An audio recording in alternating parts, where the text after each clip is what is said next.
Bismillahirrahmanirrahim. Assalamu alaikum wa rahmatullahi wa barakatuh. Narrated Al-Marur at Al-Rawada.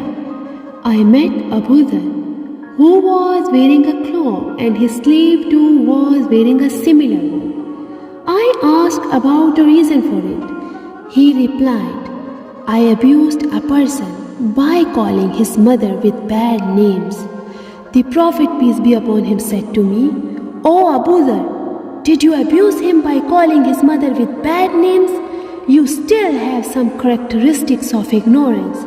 Your slaves are your brothers, and Allah has put them under your command. So whoever has a brother under his command should feed him of what he eats and dress him of what he wears.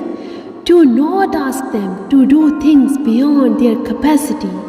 And if you do so, then help them. Jazakallah. Subscribe to our channel to stay connected. If you like our videos, then like and share them. And don't forget to press the bell icon to get notifications of our new videos. Thank you.